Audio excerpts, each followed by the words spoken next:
اسپانسر دی تور.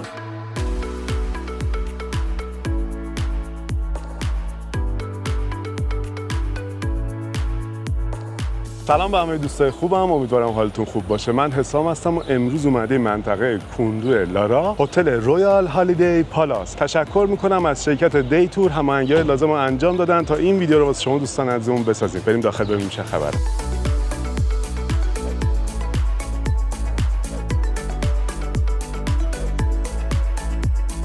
اینجا یه هتل با یه معماری خیلی متفاوته. وقتی وارد لابی میشین حس ورود به یک کاخ رو میده. اصلا ساختمون اینجا، طراحی اینجا از روی یک کاخ الهام گرفته شده که حالا در ادامه بهتون میگم. وارد که میشین اینجا میزهای ولکام هست. مسافرایی که اومدن اینجا چند مدل نوشیدنی، شیرینی، لکوم و چند مدل شامپاین هم هستش که مسافرایی که وارد شدن میتونن از اینا استفاده کنن.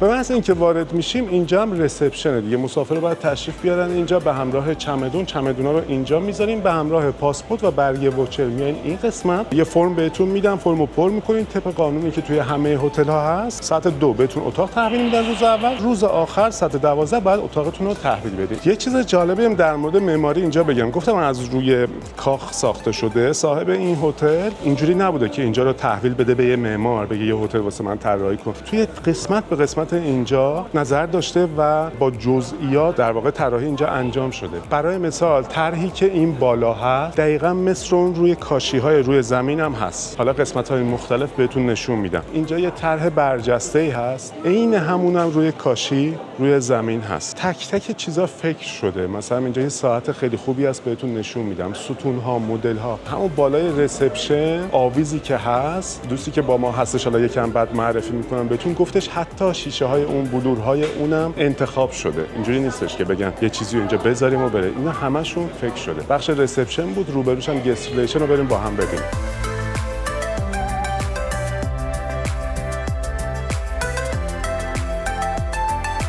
روبروی رسپشن اینجا میزهای گست ریلیشن هست. گست ریلیشن هم توی همه هتل‌ها توضیح دادیم. ارتباط شما با هتل، یعنی اینکه شما کم و کسی داشتین، چیزی نیاز داشتین، میتونین با این قسمت در میان بذارین. هر کاری که از دستشون بر بیاد واسهتون انجام میدن. و حتی آلاکارت ها که در مورد آلاکارت ها بهتون توضیح میدم، آلاکارت ها به صورت اکستراست. برای پرداخت هزینه آلاکارت ها و رزروشن از این قسمت باید هماهنگ کنین که اینجا بخش گست ریلیشن در واقع این هتل. بغل گست ریلیشن هم اینجا قسمتی هستش که مال تور لیدر هاست. تور لیدر کشورهای مختلف اینجا میشینن، بورد اینفو دارن، اطلاعاتشون رو میزنن و اینجا میز دارن میشینن. شما تور لیدرتون رو میتونین طی روز توی این قسمت پیدا کنید.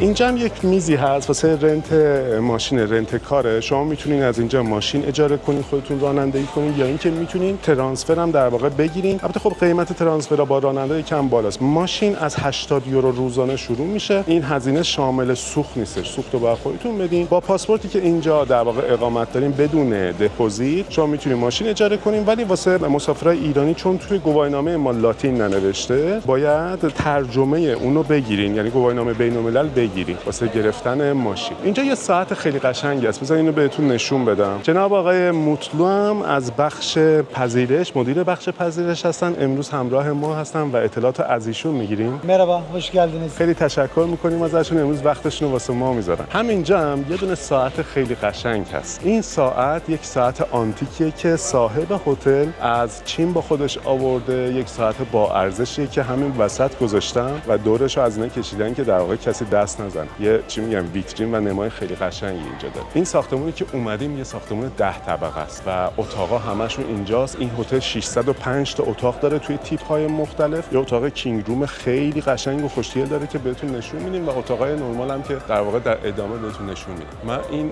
لابیایی که سقف‌های بلند دارن رو خیلی دوست دارم. مخصوصا همچین روسترهای بزرگ و با عظمتی وقتی وسطشون هست، یه ابهت خاصی در واقع داده میشه به اینجا.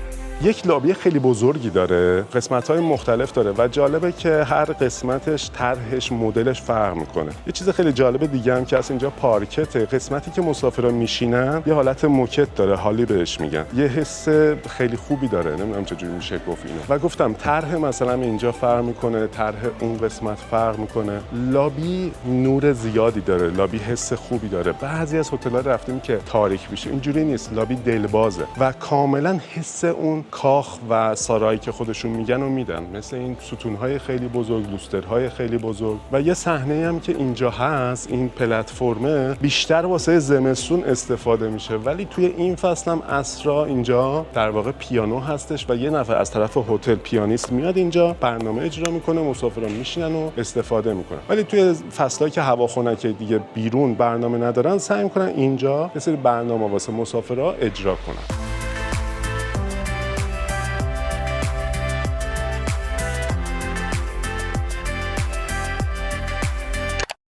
قبل ادامه اگه کانال ما رو هنوز سابسکرایب نکردی همین الان این کارو بکن. دکمه علامت زنگوله رو هم فعال کن که هر هتل جدیدی رفتیم و فیلم گرفتیم سریع از اون با خبر بشی. بریم ادامه ویدیو.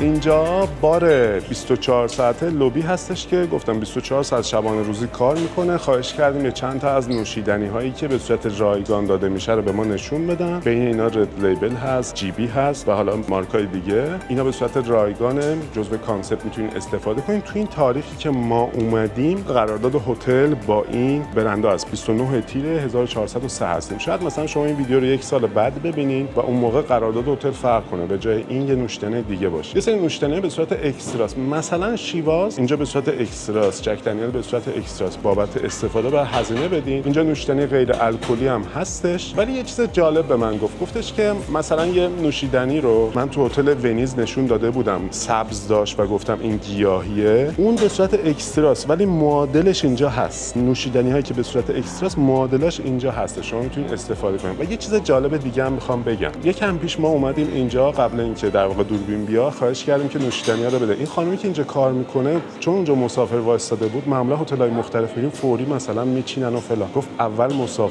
مسافر راضی باشه، بعد یعنی اول رفت کار مسافر راه انداخت، بعد اومد. با اینکه مدیر همراه ما بود، این خیلی چیز مهمیه. اینکه رضایت مسافر و چی میگم مشتری خیلی واسهشون مهمه. اینو خواستم اضافه کنم. این نوشیدنیایی بود که به این هتل داده میشه. آبجو هم به صورت مشقف از اینجا هم زده مثبت 18 سال. نوشیدنی الکلی توی هتل‌ها هیچ کدوم از هتل‌ها به زیر 18 سال داده نمیشه.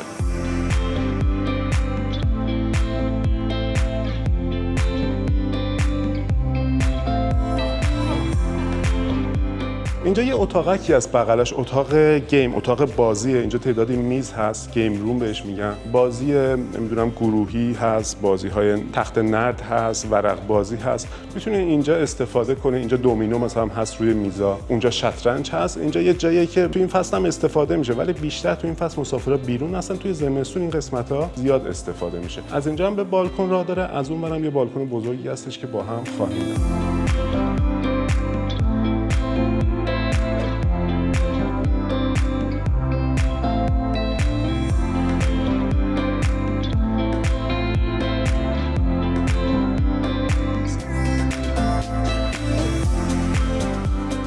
و اما اینجا یک رستورانی هست به نام بیسترو. اینجا یکم مهمه، دلیلش هم اینه که رستورانیه که شب تا صبح خدمات میده. داخلش رو ببینیم، الان بسته است. اینجا ساعت 4 بعد از ظهر تا ساعت 12 شب به عنوان قنادی و پاتیسری استفاده میشه. ساعت 12 شب تا ساعت 2 شب به عنوان غذای گرم، نه مثل رستوران اصلی ولی یه سری غذاهای گرم هست اینجاها هستش. از اون برم ورودی داشت، ما حالا از اینجا نشونتون دادیم. ساعت 2 شب تا ساعت 7 صبح هم بازم اینجا بازه.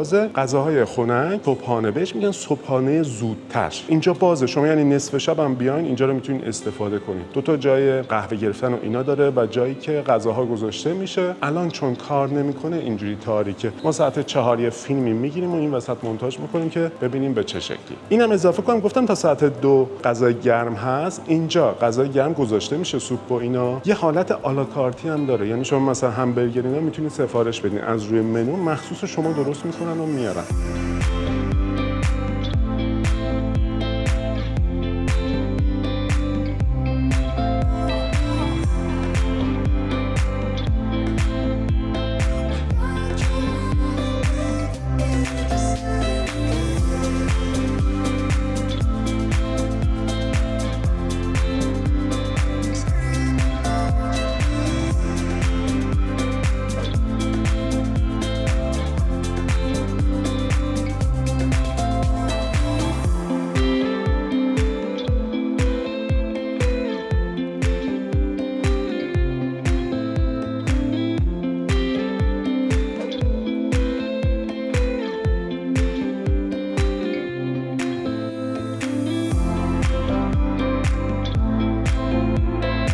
اینجا یک بار دیگه از پیانو بار اسمش ساعت 6 بعد از ظهر شروع به کار میکنه تا ساعت 12 شب و همون نوشیدنیایی که اونجا دیدیم اینجا هم داده میشه. بیشتر اینجا سبک آریش پاپ ماننده، یه حالتی هستش که آبجو بیشتر استفاده میشه توی اینجا، ولی همه نوشیدنی‌ها هستش. ساعت 6 تا ساعت 12 شب میتونین از اینجا هم استفاده کنید.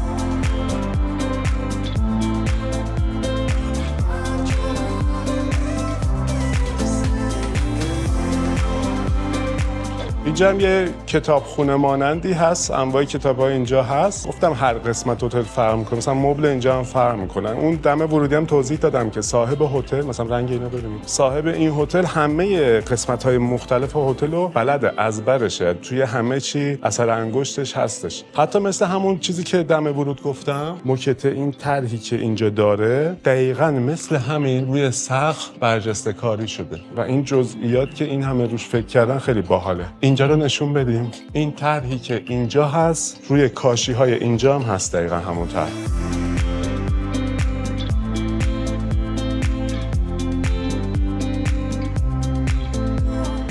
اومدیم تراس بزرگ این طبقه لابی که اشراف داره به محوطه. هتل خیلی بزرگی نیست ولی 53,000 متر به هتل بزرگیه، ولی حالت کمپاکت داره. حالا از این بالا یه نگاهی بکنیم اینو از پایین هم می‌بینیم. اینجا توی این تراس یه دونه هم بار هست، این هم ساعت 6 بعد از ظهر تا ساعت 12 شب خدمات میده و بازم همون نوشیدنیایی که اونجا دیدیم به صورت رایگان داده میشه. چون الان یکم هوا گرمه توی این فصل، توی این تایما مسافرا توی استخر یا ساحل هستن. از ساعت 6 به بعد دیگه این بار باز میشه و مسافران میان این قسمت‌ها رو استفاده میکنن. حالا استخرهای مختلف هست، با هم میریم میبینیم. استخر بچه‌ها هست همینجا. اینجا یه پارکابی بچه‌ها هست که این امسال اضافه شده. یه پارکابی بزرگی اونور داره که میریم با هم میبینیم. یه پل خیلی قشنگ داره. یه چیز جالبی هم که داره، این استخر وصل تا ساحل ادامه داره. حالا میریم با جزئیات میبینیم. و گفتم یه تراس خیلی بزرگی اینجا هستش که مسافرها میتونن استفاده کنن.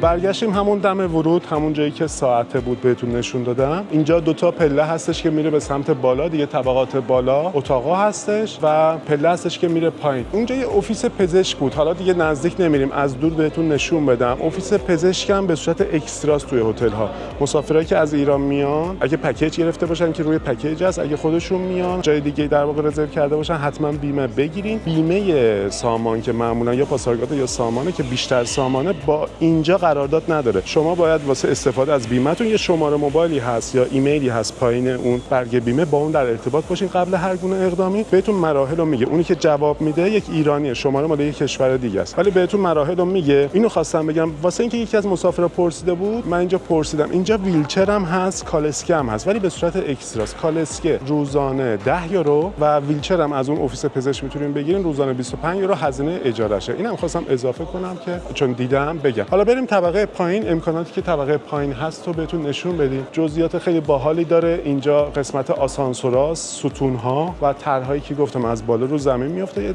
معماری خیلی قشنگی داره، یه فضای خیلی باحالی داره.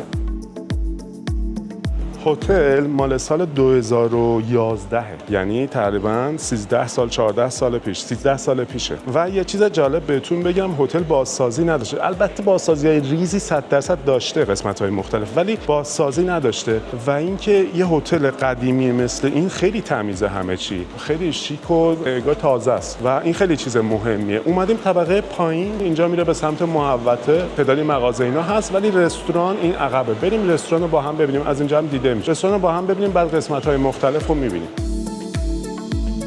خب و اما رستوران اصلی اومدیم، وعده‌های اصلی غذا. گفتم همه طرح‌هایی که رو سقف و روی زمین است اینجا هم هست، اون وسط هم هست. خیلی جالبه واسه من. رستوران اصلی وعده‌های اصلی غذا است، صبحانه، نهار، شام که اینجاست. ما تایم نهار اومدیم، یکم زودتر اومدیم قبل اینکه مسافرا بیان بهتون نشون بدم. یه رستوران دیگه هم اینجا هست، بامبینو، مخصوص بچه‌ها. ساعتاش یکم فرق می‌کنه، 12:30 تا ساعت 2 صبحانه، یعنی نیستش جزو این ساعتاست. ساعت 18 تا ساعت 19:30 اینجا کار می‌کنه. این رستوران مخصوص بچه‌هاست. داخلش رو بهتون نشون بدیم. از داخل رستوران هم راه داره، ولی یه جاییه که میز صندل یکم کوتاه‌تر، غذاهای مخصوص بچه‌ها گذاشته میشه. الان دارن آماده میکنن واسه نهار. خواستم اینجا رو هم بهتون نشون بدم. توی وعده صبحانه اینجا نیستش. و اما رستوران اصلی رو با هم بریم از اون قسمت ببینیم.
اینجا هم قسمتی که واسه دوستانی که ویژیتریان هستن میتونن از این قسمت در واقع استفاده کنن، با خیال راحت میتونن از این محصولات استفاده کنن که هیچ گونه گوشت و محصولات حیوانی توشون استفاده نشده.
خب از رستوران که میایم بیرون، اینجا یک حالت عطر فروشیه به صورت اکستراس. روبروش هم یک جایی هستش که عکس شما رو روی سنگ چاپ میکنن، روی مدال چاپ میکنن. اگه بخواین از اینا میتونید بگیرین، اینا هم به صورت اکستراس.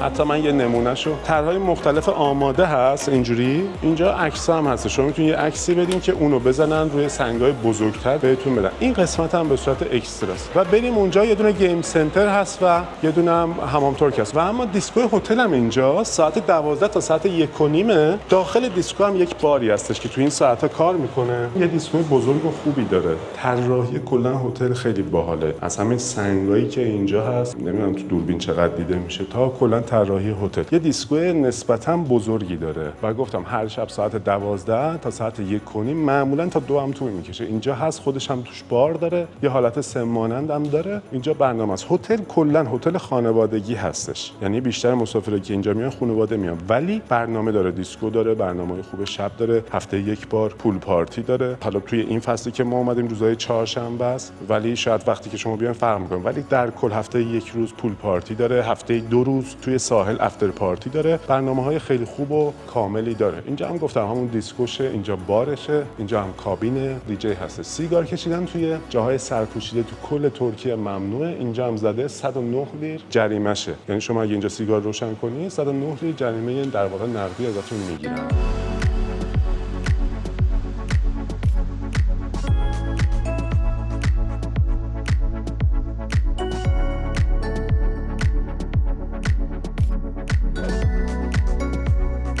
این هتل چون 12 ماه کار میکنه، خدمات سرپوشیده هم داره. مثلا اینجا کیدز کلابی که توی فصلهای خنک توی زمستون استفاده میشه، کیدز کلاب بیرون داره بهتون نشون میدیم، ولی روبروی همین رستوران اصلی کیدز کلابی هستش که میتونین از اینجا هم استفاده کنین. روبروی اونم اینجا جایی که حوله میتونین بگیرین. ساعت 8 صبح تا ساعت 19 اینجا کار میکنه. توی محوطه هم باید باشه، حالا باشه بهتون نشون میدیم. اینجا میاین کارت حوله است، اینجا میدین، حولتون رو میگیرین، استفاده میکنین و بعد حوله رو پس میدین و کارت رو میگیرین.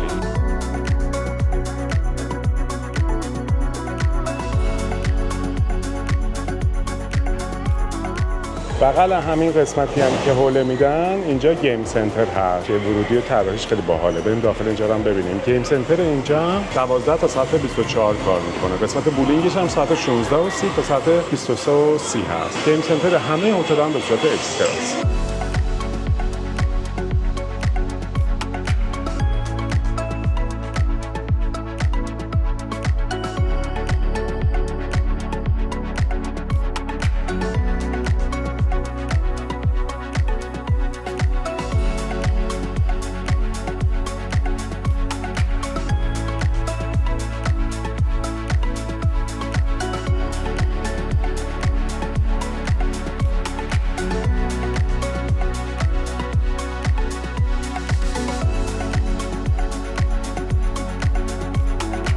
روبروی گیم سنتر هم یه سالن فیتنس هست که ساعت 8 تا 12:30 و ساعت 2 تا ساعت 19 کار میکنه و اینجا هم جزو خدمات هتله که میتونین استفاده کنید.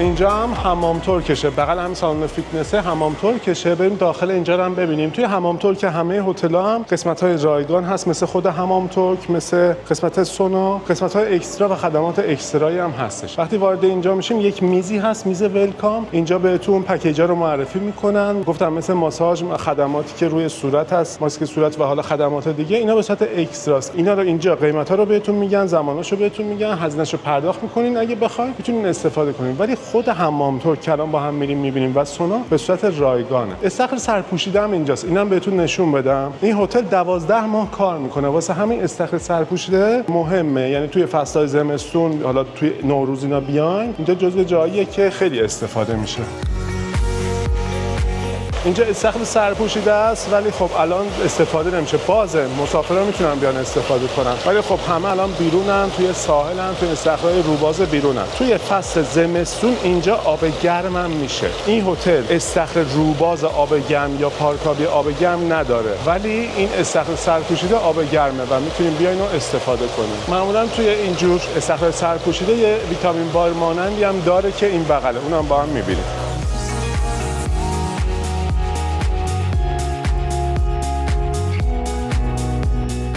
مثل همونی که گفتم توی لابی هر طرحی روی سقف است، روی سطح زمینم هست. اینجا هم همون هست. این طرحی که روی سقف است داخل استخرم همون طرح هستش. با همین کاشی‌ها در واقع اون طرحو درآوردن. این بغل هم همون ویتامین باریه که گفتم. اینجا معمولا توی زمستون کار میکنه، چون الان توی این فصل کسی استفاده نمیکنه. اینجا هم چند مدل نوشیدنی داده میشه، معمولا آب میوه و اینا داده میشه و نوشیدنی الکلی معمولا توی استخرهای سرپوشیده داده نمیشه. الان چون گفتم چون اینجا کسی استفاده نمیکنه، این قسمت هم دیگه در واقع کار نمیکنه. اینجا هم دوتا جکوزی داره، ولی چون تو این فصل استفاده نمیشه این قسمت رو دیگه بازش نکردن. ولی خود استخره که میبینین دیگه در واقع آماده است، مسافران میتونن استفاده کنن. ولی اینجا دیگه واسه زمستونه، اونم که عمقش کمه 40، واسه بچهای کوچیکه. اینجا که میایم حمام ترکش اونجاست، با هم میریم. یه دونه سونای خشک و سونای بخار داره اینجا که دوتاش هم همین الان کار میکنه. چند تا دوش هست اطراف و خود حمام ترک که الان با هم میبینیم.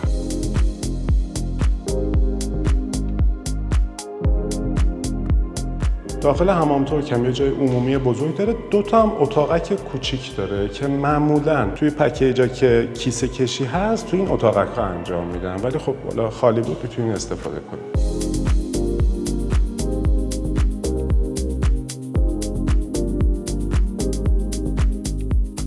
29 تیر ماه 1403 هستیم و ما معمولا وقتی وارد حمام ترک میشیم گرماش میزنه به صورتمون رو فرار میکنیم. الان هوای بیرون اونقدر گرمه که اینجا خیلی هم احساس نمیشه. الان توی این تاریخ 38 درجه است، امروز تا 40 درجه هم رفته بالا، یعنی خیلی گرمه. در اوج گرمای در واقع آنتالیا هستیم. یه دونه اینجا اتاق استراحت هست، ریلکس روم بهش میگن، که بعد حمام و ماساژ مسافر از اینجا استفاده میکنن و در واقع استراحت میکنن.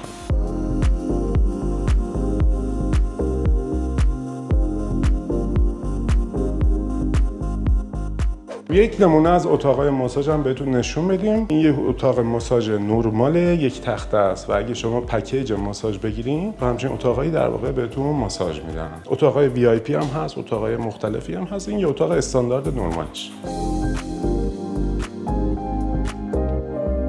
یه اتاق هیدروتراپی هم روبروش هست، اینجا هم بهتون نشون بدیم. اینم یه جوری مثل اون جکوزی خودمونه، ولی یه جوری طراحی شده این جکوزیش که به نقاط مختلف بدن آب با فشار زده میشه و یه فرقی هم که با جکوزی نرمال داره، آبش سرد و گرم میشه. این خودش توی درمان بعضی از گرفتگی عضلات و خیلی چیزا اثر داره. هیدروتراپی بهش میگن دیگه. یهو آب سرد میشه، یهو گرم میشه. گفتم یه حالت درمانی داره. اگه از بین پکیج‌ها چیزی بگیرین که واسه صورت و پوست و اینجور چیزا باشه، هم یه سری دستگاه‌ها دارن. اینجا یه سری ماسک‌های خاصی دارن. از این ماسک‌ها هست. اکسیژن میدن، نمیدونم آب میدن به صورت و خیلی کارهای دیگه. این پکیج اگه تهیه کنین اینجا توی این اتاقا از این خدمات میدن. گفتم کلی دستگاه و کلی کرم و اینجور چیزا دارن که این خدماتو بهتون میدن. اینا همشون به صورت اکستراست.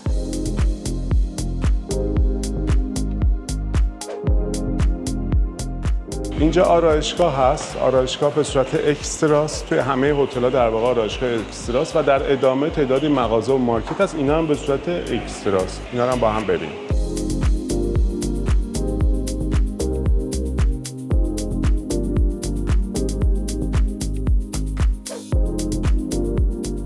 اومدیم محوطه هتل، قسمت‌های مختلف داره، یه پل خیلی قشنگی داره. از اینجا حالا ادامه میدیم. اینجا هم یک تابلویی هست، تابلو راهنما بهش بگیم که قسمت‌های مختلف رو زده دیگه، امکانات هتل رو زده که کدوم بره. اون آکواپارک جدیدی که گفتم امسال اضافه شده از اینجاست مسیرش. بهتون نشون بدیم بعد بریم قسمت‌های مختلف رو با هم ببینیم.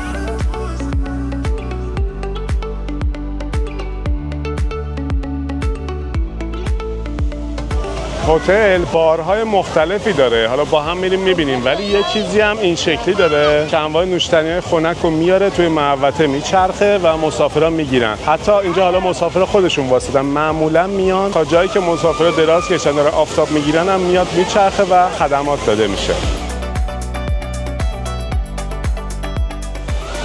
هتل 3 تا در واقع پارکابی داره. قبلا 2 تا داشت، یه دونه بزرگ سالن، یه دونه بچه‌ها. بهتون نشون میدم امسال این اضافه شده به هتل که واسه بچه‌هاست، واسه سنای در واقع کوچیک‌تره. حالا پارکابی‌های دیگه هم هستش که بهتون نشون میدیم.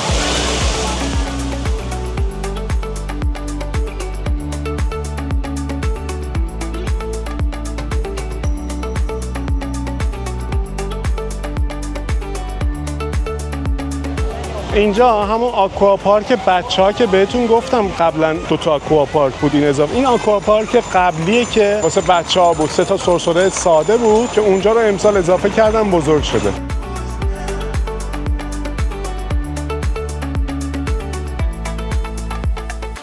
از اینجا هتل یک ویوی داریم از خود هتل، طراحیش مثل یک کاخه، خیلی خوشگله. حالا اون طبقه بالای بالا احتمالا اون کینگ روم است که با هم میریم میبینیم. این ور هتل ملاسه، اون ور هتل هم هتل لیبرتیه. ما 2 تا هتل هم فیلم برداری کردیم، توی کانالمون هست میتونیم ببینیم. حالا ادامه رو از اینجا نرفتیم، میخوایم برگردیم از روی اون پله بیایم چون در واقع خیلی قشنگه اونجا. بعد قسمت‌های مختلف رو میریم، از روی پله ادامه بدیم، بازم برمیگردیم اینجا.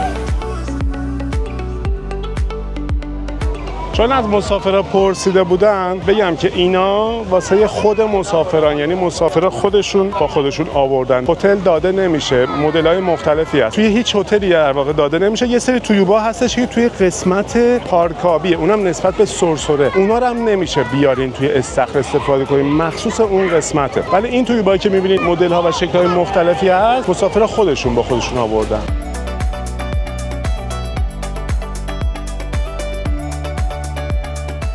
داریم میریم به سمت محوطه. اینجا شف قسمت غذاها رو دیدیم، خواستیم یه سلامی بدیم، تشکر کنیم ازشون. گفتم این هتل جزو هتل‌هاییه که از نظر غذایی ادعا داره و در واقع معمار این غذاها ایشون هستن. مرحبا، hoş geldiniz.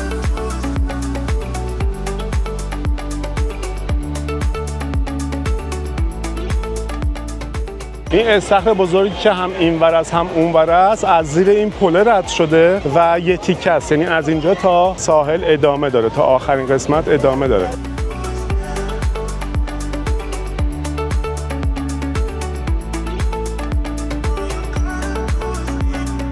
میرسیم به یه جایی که یه طرف میره به سمت اسنک بار، یه طرف به سمت پول باره. بریم پول بار رو ببینیم و برگردیم اسنک بار هم ببینیم.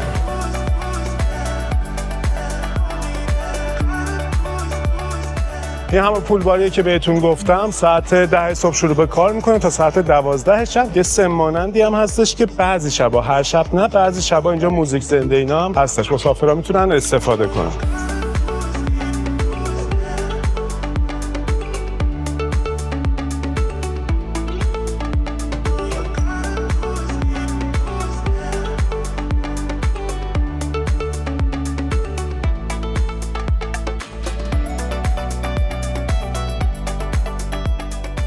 هتل طی روز اکتیویتی‌های خاصی داره توی ساعت‌های خاصی. یکیش مثلا دارته اینجا هست. اون ساعتی که انیماسیون برنامه‌ریزی کرده اگه بیاین ثبت نام می‌کنه انیماسیون، میتونین بیاین اینجا به صورت گروهی بازی کنین و اکتیویتی‌های دیگه‌ای که توی استخر و توی جای مختلف هست که شما وقتی وارد هتل میشین چکین می‌کنین بهتون یه حالت دفترچه مانند داده میشه که کارت اتاق است، کارت هول است و یه QR کد هست. شما به اینترنت هتل که وصل میشین اون QR کد رو با گوشیتون می‌خونین، برنامه کل هتل واسه اون روز و اون هفته رو میاره، حتی ساعت کار کردن بارها، ساعت رستوران ها همشو میاره، اکتیویتی های روزم میاره. میتونیم از روی اون تعقیب کنیم و تو این برنامه‌ها شرکت کنیم.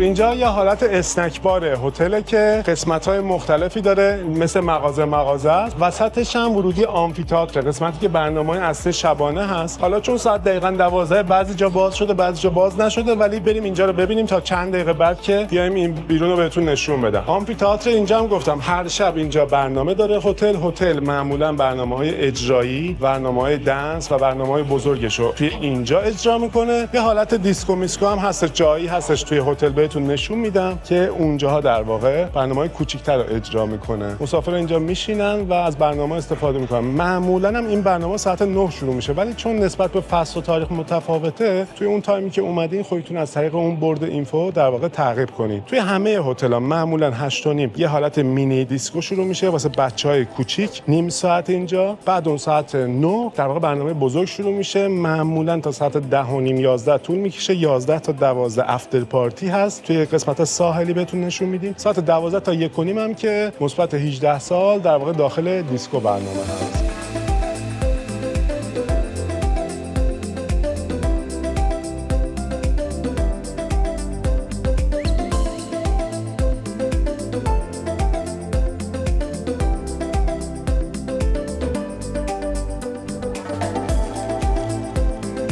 این قسمت اسنک بارش هم با هم ببینیم. دو تا قسمت داره ولی هر قسمتش ساعت‌های متفاوت داره. مثلا اینجا بسته است، بین ساعت 2 تا ساعت 16، ساعت 16 تا ساعت 17 کار میکنه. چیزای مختلفی داره. مثلا وافلش ساعت 2 تا ساعت 16. الان توی این ساعت که ما اومدیم بسته است، ولی برای مثال پیتزا اینجا ساعت 12 تا ساعت 14 هستش. اینجا مثلا کمپیر هست ساعت 14 تا ساعت 16 الان بسته است. بازم تو اون ساعت اگه اینجا باشیم فیلم میگیریم. و قسمت دونرش که الان کار میکنه مثلا. میگم ساعت‌های مختلف داره اینجا. خب اینجا هم یه برد اینفوی هست که برنامه‌های روز، طی روز چه برنامه‌ها و اکتیویتی‌هایی هست و برنامه‌های شب هم اینجا زده. ساعت‌های مختلف بازی توی مثلا توی استخر، نمیدونم رادیوی صبحگاهی دارت، مثلا ساعت 11 برنامه دارت هست. بازی‌های مختلف، واترپولو هست ساعت 11:30. شما اینو تعقیب می‌کنین از روی این مینی دیسکو هست که ساعت 20:30 توی آمفی‌تئاتر هست، هم آمفی‌تئاتری که بهتون نشون دادم. و اینم برنامه شبانه است که اینجا زدن روزهای مختلفه، یعنی طی هفته شما برنامه‌های مختلف رو می‌بینین. برای مثال اینجا مثلا یک برنامه اجرایی هستش ساعت 21:30 توی همون آمفی‌تئاتر است. بعد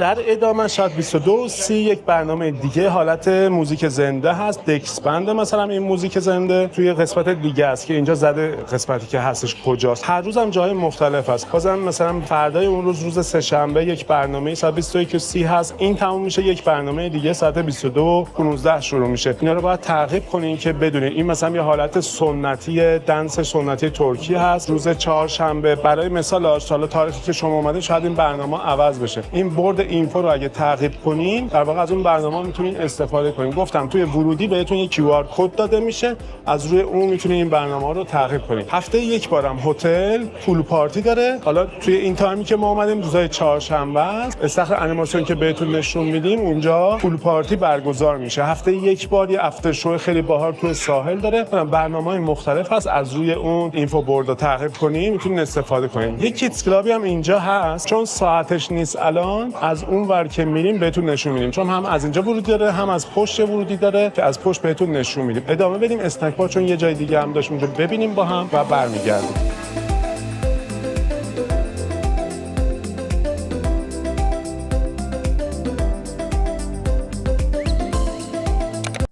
حالا که تا اینجای ویدیو رو دیدی، یه لحظه وقت بذار و اونو لایکش کن تا انگیزه ساختن ویدیوهای بیشتر رو هم به ما بدی. یادت نره کانال ما رو با دوستات هم شیر کنی که با این کارت خیلی خوشحالمون میکنی.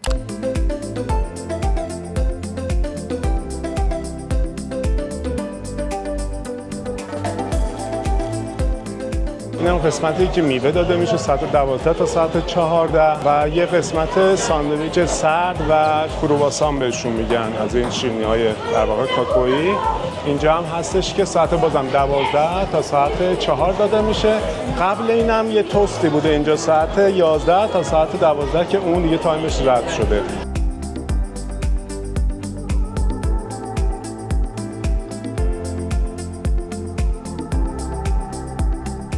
خب اینجا قسمت وافلش هم شروع به کار کرد. گفتم ساعتش فرق میکنه. اینجا وافل داده میشه. قسمت کمپیرش هم حتی تو این ساعت شروع به کار کرد. دوتاش هم ببینیم با.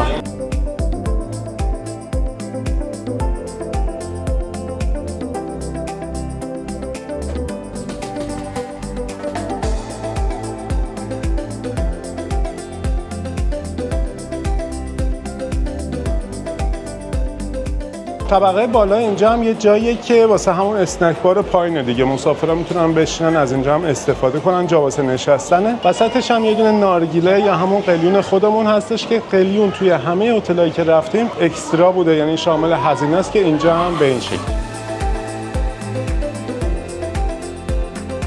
قسمت پارک آبیش هم از اینجا دیده میشه که الان با هم میریم و میبینیم.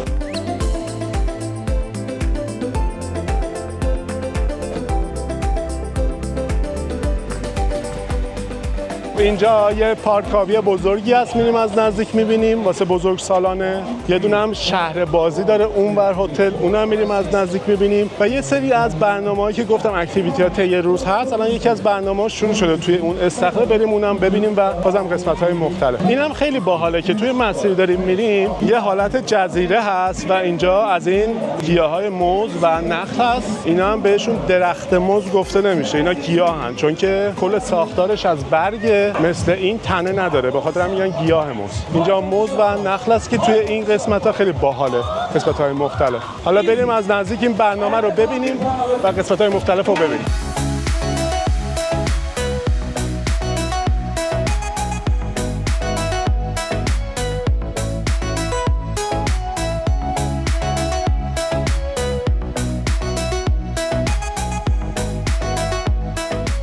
اینجا یه دونه تنیس هست، پینگ پونگ هست به صورت رایگان، راکت و توپاش هم پیشش، هر ساعتی اومدیم میتونیم استفاده کنیم. اینجا در ادامه همون اسنک بار است دیگه، ما از اون ور رفتیم، همون ادامه اسنک بار است. اینجا یه شهر بازی هم داره هتل، شهر بازیه. این هتل رایگانه، همه دستگاه‌ها رو میتونید استفاده کنید، هم واسه بزرگسالان هست، هم واسه بچه‌ها هست. شهر بازی هم 2 تا ساعت کاری داره، ساعت 15 تا ساعت 17. تو این تاریخی که ما اومدیم به 2 ساعت ظهر کار میکنه، بعد میبندم و ساعت 19 ساعت 7 بعد از ظهر تا ساعت 21:30 هم اینجا کار میکنه. اینو درستش کنم، ساعت 3 تا ساعت 5 فقط اینجا کار میکنه، فقط این بازی ماشینا. ساعت 19 تا ساعت 21:30 همش کار میکنه.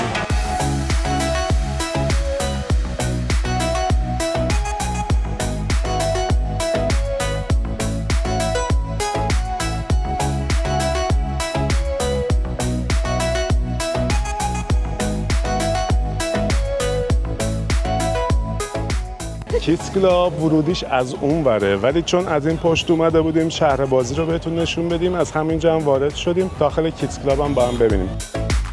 اینجا ساعت کاری مینی کلابش یکم کمتره نسبت به حالا هتلایی که رفتیم. ساعت 10 تا 12:30 کار میکنه، 12:30 بسته میشه و اینکه ساعت 2:30 تا ساعت 5:30 دوباره اینجا کار میکنه. یکم از نظر تایمی کمه، ولی خب کیدز کلاب داره و در واقع میتونین استفاده کنین. به صورت رایگانه، بازی‌های مختلف میکنن با بچه‌ها. این قسمتی که الان با هم دیدیم قسمت روبازش بود، قسمت سرپوشیده هم داره، با هم بریم اونجا هم بریم.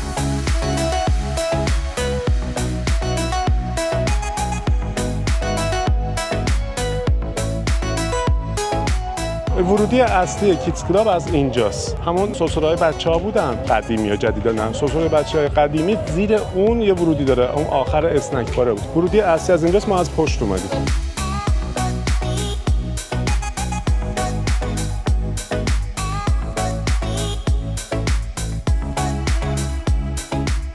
قسمت سرپوشیده هم هستش، کولردار که خنکه، از اینجا هم استفاده میکنن. حالا هوا خیلی گرم میشه، از این قسمت هم استفاده میکنن. اونجا هم قسمت افیسشه که با اونجا کاری نداره. بیشتر قسمت روباز استفاده میشه. از نظر کیدز کلاب و تایمایی که داره یکم تایمش کمه. از نظر کیدز کلاب یک کوچولو ضعیفه اینجوری بهتون میگم. ولی خب قسمت روباز اینا هم داره.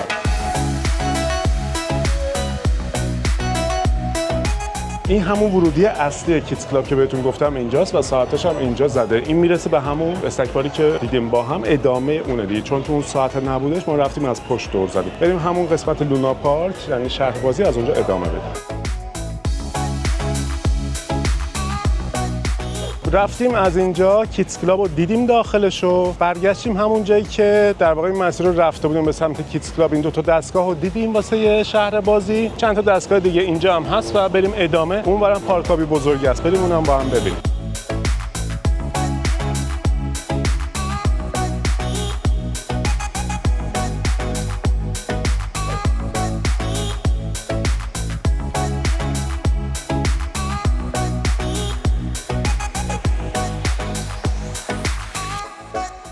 ما یه آنتراکت کوچیکی این وسط دادیم، استراحت کردیم، واسه هم برگشتیم آفتاب رفته. واسه همین یکم شب متفاوت به نظر بیاد ولی تو همون روز هستیم.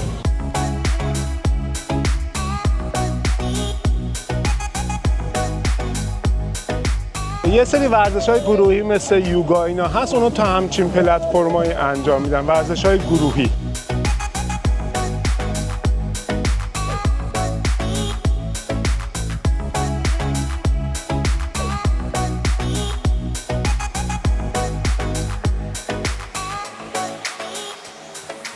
این قسمت استخر جاییه که انیماسیون برنامه‌اشو اینجا اجرا میکنه. هفته یک روز پول پارتی که داره اینجا اجرا میشه.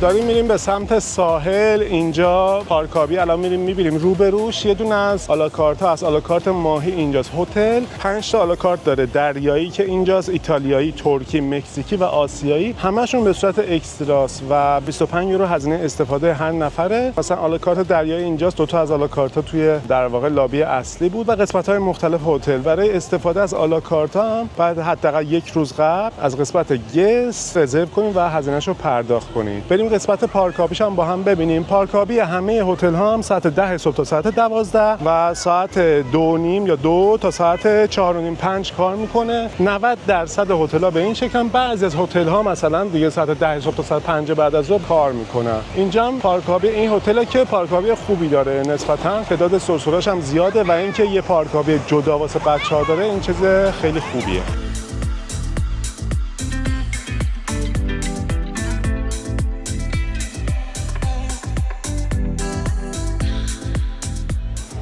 امروز ویدیومون یکم متفاوته. دلیلش هم اینه که ما سعی میکنیم توی همه هتل‌ها زیاد نزدیک مسافران نشیم، چون مسافر خب توی این فصل اومدن و اکثرا با مایو هستن بغل استخر، خب نمیخوایم وارد حریم خصوصی کسی بشیم. مخصوصا این هتل که خیلی حساسه روی این مسئله و ما خیلی در واقع سعی کردیم که مجوز بگیریم واسه فیلم برداری. واسه همین اگه بعضی جاها میبینین که تعداد مسافر خیلی کمه، اینجوری نیست. الان های سیزن هستیم و هتل فوله. سعی میکنیم جایی که شلوغه است با دوربین نریم و منتظر باشیم که اون قسمت خلوت بشه و در واقع خلوتشو فیلم بگیریم. اینجوری بگم. در کل خواستم اینم بگم. بریم به سمت ساحل، بازم یه سری امکانات هست با هم ببینیم. اینجا یه اسنک بار دیگه هستش که اونم بازم حالت آلاکارتیه، یعنی سفارش میدین، سلف سرویس نیستش. ساعت 12 تا ساعت 3 اینجا کار میکنه. بغلش هم یه بار داره. قسمت میوه و سالادینا سلف سرویسه ولی خود غذای اصلی رو در واقع سفارش میدیم. بریم اینجا هم از نزدیک ببینیم. با این سن بزرگی هم که اینجا هست، هفته 3 شب برنامه هتل اینجا اجرا میکنه، به صورت لایو موزیک باشه یا دیجی پرفورمنس باشه یا حالا برنامه‌های مختلف. هفته 3 شب اینجا برنامه هست.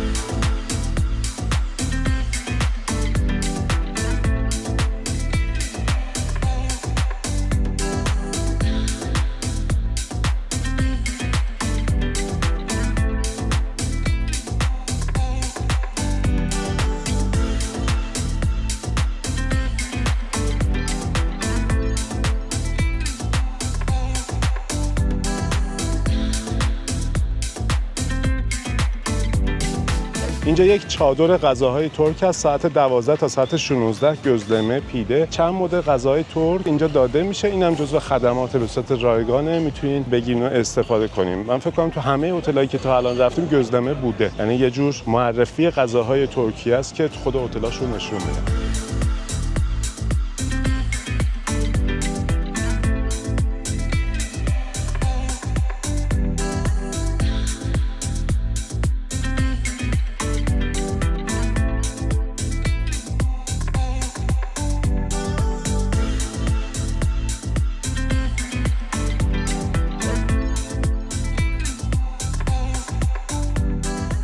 هر هفته جمعه گفتم این روزی که میگم مخصوص این تاریخ‌ها شاید سال بعد عوض بشه. هر هفته جمعه ساعت 21:30 توی این قسمتی که مسطح و روبازه دیسکو هست. دیسکو روباز هست. هتل دیسکو سرپوشیده داره، قسمت آمفی‌تئاتر داره که برنامه داره، ولی روزهای جمعه اینجا یه دیسکو، البته اینجا رو طراحی میکنن، سیستم میارن، اینجا رو میچینن. یه دیسکو خیلی خوب اینجا برگزار میکنن.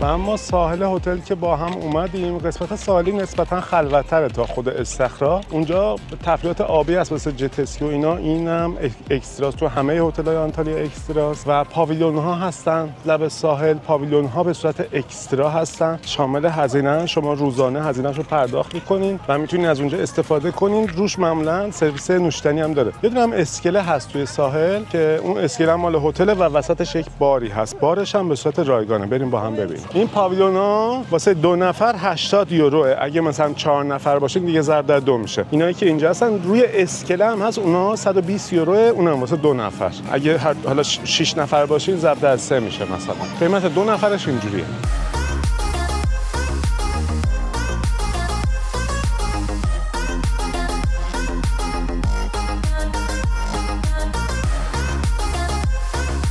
این بار هم ساعت 9:30 تا ساعت 18 کار میکنه و جزو خدمات رایگانه.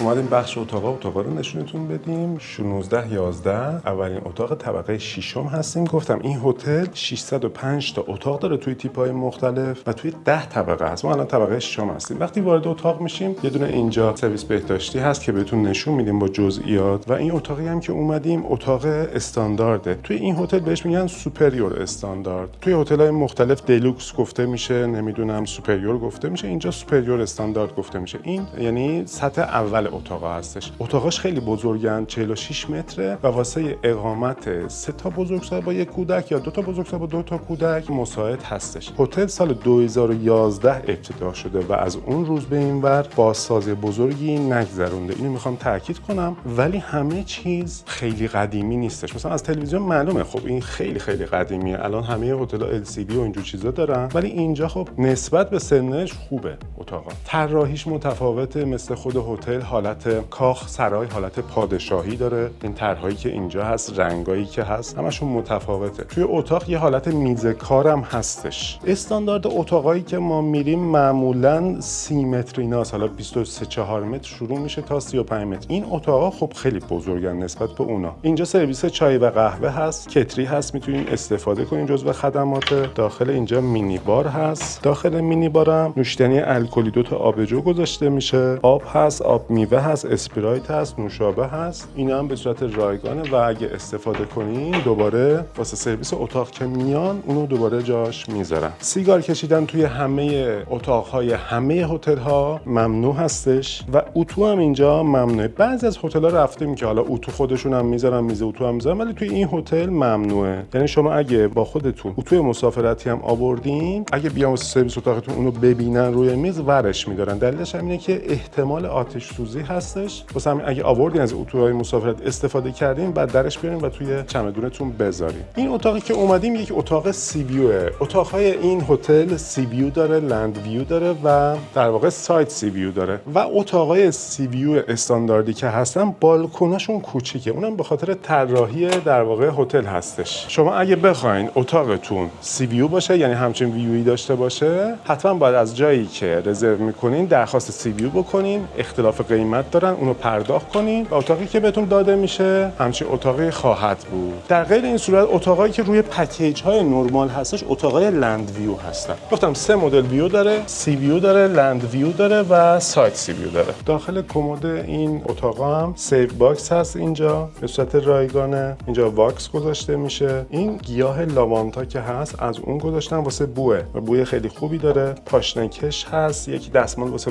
پاک کردن کفش هست و اینجا لیست خشکشویی هستش که خشکشویی توی همه هتل ها به صورت اکستراست. بریم داخل سرویس بهداشتیش هم با هم ببینیم. داخل سرویس بهداشتی هم اینجا خمیر دندون و مسواک هست، چند مدل شامپوی سر و بدن هست، گوش پاکن، کاور مو و پد پاک کردن آرایش. 2 هست از همینی که بهتون گفتم. اینجا صابون، 2 هم لیف داخل حمام گذاشته میشه. توی این هتل تنپوش داده نمیشه به صورت اکستراست. اگه بخواید مسافرایی که ریپیت هستن، مسافرایی که قبلا اومدن توی سیستمشون هست، با اونا به صورت رایگان تنپوش داده میشه. در غیر این صورت به صورت اکستراست اگه بخواید. اگه نخواین هم که اینجا از این حوله های معمولی هستش. دمپای حوله‌ای هم اینجا گذاشته میشه. توی اتاقای استاندارد هم همشون از این وان ها دارن. سال 2017 18 به بعد هتل ها وقتی اومدن بازسازی کردن، از اون سال به اون بعد همشون این وانو برداشتن، ولی اینجا چون گفتم قدیمی اتاقاش هستش. پشت در همه اتاقا توی همه هتل‌ها اینجوریه. بهتون نشون میده که شما کجا هستین، اتاقتون کجاست و پله‌های اضطراری نزدیکترین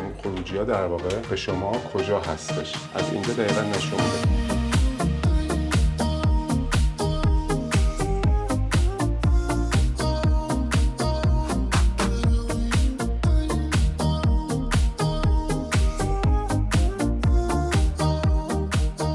اتاق بعدی که می‌خوایم نشونتون بدیم 1666 شماره‌شه. یه اتاق فامیلی هستش. اتاق فامیلی این هتل شامل 2 اتاق و یک سرویس بهداشتیه. وقتی وارد میشیم سمت راستمون یه سرویس بهداشتی بهتون نشون میدم در ادامه و اینجا روبروش یه دونه اتاق کوچیک هستش. این اتاق 2 تخت تک نفره داره و اتاق بچه‌ها بهش بگیم، اتاق نفرات بعدی بهش بگیم. و یه اتاق اصلی هستش که اونوری که تخت دبل بزرگ هست اونم می‌بینیم. این اتاقا 60 مترن، اتاقای بزرگی هستن و واسه اقامت 4 بزرگسال مساعده. 2 نفر اینجا و 2 نفر اونجا. این نیستش که حتما اتاق بزرگا و بچه‌ها باشه. اینجا 2 بزرگسال کامل میتونن بمونن. حتی این تختا قابلیت اینو داره که اون از وسط ور می‌دارن، به هم میچسبونن، کاورشو عوض میکنن و یک تخت دبل بزرگ میشه. 2 زوج هم یعنی در واقع میتونن اینجا بمونن. و اینجا اتاق اصلی هست دیگه، مثل هم اتاق استانداردی که یکم پیش دیدیم، فقط اونجا یه تخت اضافه بود که اینجا نیستش. یه اتاق استاندارد در نظر بگیریم که اینجا تخت دبله هست، همون میز کاره هست، اینجا یه کاناپه هستش که تختشو هست، اینجا زیر سیگاری گذاشتن ولی سیگار کشیدن داخل اتاق ممنوعه. اینجا گفتم زده داخل اتاق سیگار کشیدن ممنوعه. واسه بالکن این بالکنش یکم بزرگتره نسبتا، ولی اتاقایی که سی ویو هستن گفتم بالکناشون کوچیکن. بازم اتاقای فامیلی هم سی ویو دارن، هم لند ویو دارن، هم سایت سی ویو دارن و قیمتاشون فرق میکنه. اگه میخواین همچین ویوی داشته باشین حتما باید اختلاف قیمتش رو بدین و رزرو سی ویو بگیرین. امکاناتی که داخل مینی بار و سرویس بهداشتی هست همشون مثل اتاق قبلی، اتاق استانداردیه که با هم دیدیم. اینجا هم مینی بار هست، کتری، چای، قهوه هست. همون امکانات دیگه. واسه اینکه ویدیو طولانی تر نشه وارد جزئیات نمیشه.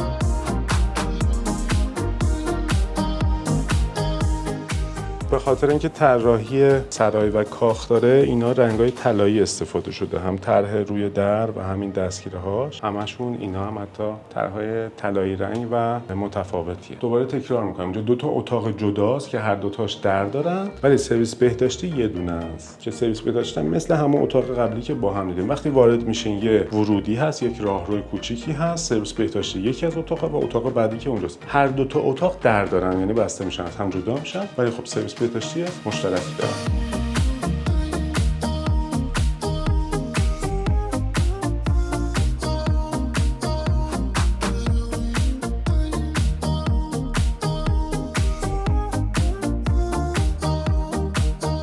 اتاق بعدی که اومدیم طبقه 4-14-26 هستش، یک جونیور سویت. اینجا یک سویتی هستش که وقتی واردش میشیم یک حالت سالن داره. اینجا قسمت نشیمن، تلویزیونش عوض شده، تلویزیون بزرگ، یک کمد داره، اینجا میز کار داره، یک اتاق هم اینجا داره. اینجا 60 متره و واسه اقامت 2 به اضافه 1 هستش. اینم اتاق اصلیشه که یه تخت دبل بزرگ هست و سرویس بهداشتی داخل اینجاست. داخل سرویس بهداشتی هم یک جکوزی خیلی قشنگ هست.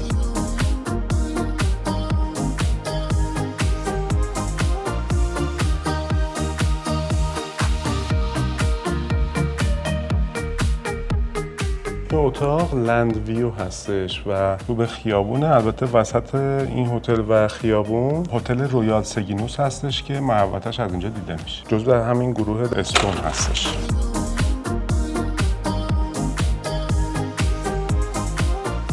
اتاق بعدی که می‌خوایم بهتون نشون بدیم یه اتاق دوپلکس 1954 شماره اتاقمونه. طبقه 9 هستیم ولی چون این اتاق دوپلکسه طبقه دهم هم میریم. وارد که میشیم سرویس بهداشتی هست. اینجا پله هست که میره طبقه بالا و همین طبقه اولش یک اتاقیه که 2 تا تخت تک نفره هست، یک میز کار هست. اینجا سرویس چای قهوه داره، مینی بار داره. این اتاق که اومدیم دوپلکس 2 تا اتاق جدا از همه که توی 2 تا طبقه است و 2 تا سرویس بهداشت داره. این خیلی مهمه. یه سرویس بهداشت همین طبقه است، یه سرویس بهداشتی طبقه بالاست. در واقع 2 تا اتاق جدا از هم هستش. این اتاق سایت سی ویو هستش و رو به هتل بغلی هتل ملاسه. امکاناتی که داخل مینی بار و سرویس بهداشتی هست دقیقا مثل اتاقای قبلی و اتاقای استانداردی که با هم دیدیم. مثلا همین دیگه وارد جزئیات نمیشیم. داخل کمدها سیو باکس باشه یا امکانات دیگه باشه دقیقا مثل اتاقای قبلی.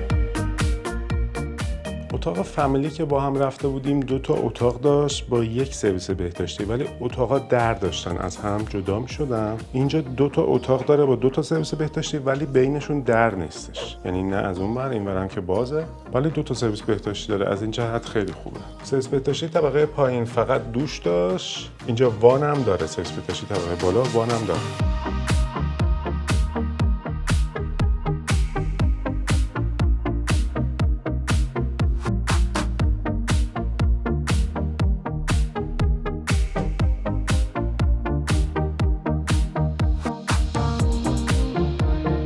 اتاق بعدی که می‌خوایم بهتون نشون بدیم بالاترین لول اتاق اینجاست. 1001 شماره اتاقمونه. یک کینگ سویت، یک کینگ سویتی که 180 متره و واسه اقامت نهایت 4 نفره. وارد که میشیم اینجا پله‌های چوبی هستش که میره طبقه بالا. با هم میریم می‌بینیم اینجا یک کمد بزرگی هستش که داخلش تجهیزات آشپزخونه از سال برگشتنی بازم بهتون نشون میدم. و وقتی وارد میشیم یک سالن خیلی بزرگ اینجا می‌بینیم. میز غذاخوری 6 نفره بزرگ، یک بار بزرگ اینجا هست، یک سرویس نشیمن بزرگ، یک تلویزیون، یک اتاق اینجاست با سرویس بهداشتی و بالا هم گفتم امکانات دیگه هستش که میریم و میریم.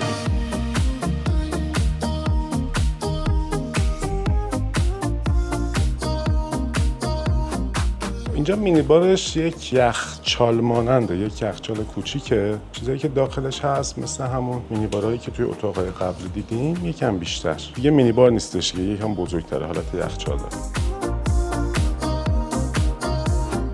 مثلا یه اتاق اینجا هست، اون اتاق رو با هم ببینیم و بعد بریم طبقه بالاش.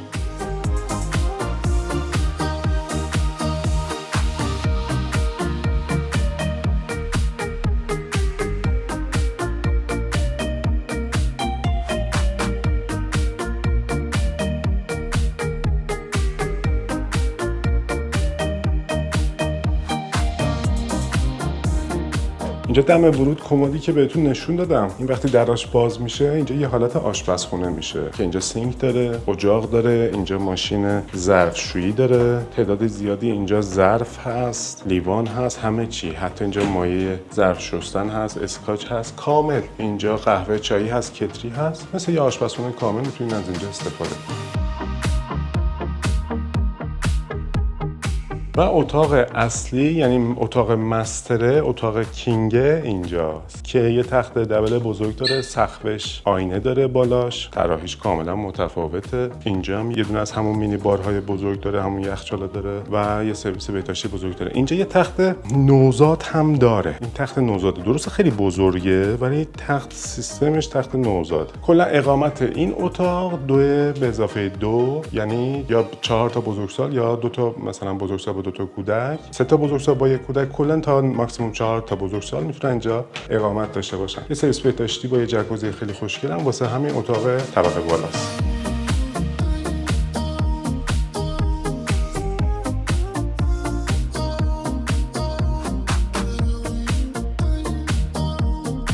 اینجا هم یه بالکن بزرگی داره که تو هم تخت واسه آفتاب گرفتن توش هست.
امروز 29 تیر ماه 1403 و ما اومده بودیم هتل رویال هالیدی پالاس. همونطوری که گفتیم هتل تو منطقه کوندو لارا قرار داره و دسترسی راحت به مرکز شهر و مراکز خرید داره. اولین چیزی که توی هتل مورد توجه ما قرار گرفت رفتار پرسنل بود که خیلی خوش برخورد و تعلیم دیده بودن. هتل کیدز کلاب بزرگی نداشت ولی به جاش امکانات خوبی واسه بچه‌ها داره، مثل شهر بازی رایگان و پارکابی جداگانه مخصوص بچه‌ها. هتل طراحی و معماری خیلی خاصی داره، مخصوصا لابی ورودیش حس اقامت داخل یک کاخ رو به مسافراش میده. از نظر نوشیدنی هتل تنوع نوشیدنی زیادی نداشت ولی از نظر غذایی مخصوصا وعده شام تنوع و کیفیت خوبی داشت. در مورد اتاق‌های هتل هم همونطوری که با هم دیدیم، هتل با اینکه یه هتل قدیمی هستش و بازسازی نداشته اما وسایل داخل اتاق همچنان کیفیت خودشون رو حفظ کردن. این نظرات ما در مورد این هتل بود. شما هم هتل رو طی فیلم با ما دیدین. خوشحال میشه که نظراتتون رو توی قسمت کامنت ها واسه ما بنویسید. ما ویدیوهای کامل و دیتای کامل رو توی کانال یوتیوبمون میذاریم. ویدیوهای کوتاه و یه سری استوری های نظرسنجی هم توی پیج اینستاگراممون میذاریم. خوشحال میشیم ما رو هم توی یوتیوب هم توی اینستاگرام تعقیب کنید و ما رو به دوستاتون هم پیشنهاد بدید. دوستان اصرار دارن که توی ویدیوها در مورد قیمت هتل ها هم صحبت کنیم، ولی چون قیمت هتل ها نسبت به تعداد نفرات و تاریخ متفاوت هستش، میتونید اطلاعات درست نسبت به شرایط خودتون از طریق دایرکت پیج اینستاگرام از ما بگیرید. از شرکت دی تور تشکر میکنم، هماهنگی لازم رو انجام دادن تا این ویدیو رو واسه شما دوستان عزیزم بسازیم. و از شما دوستان عزیزم تشکر میکنم که تا آخر این ویدیو همراه ما بودین. تا یه ویدیو دیگه و یه هتل دیگه، خدا نگهدار.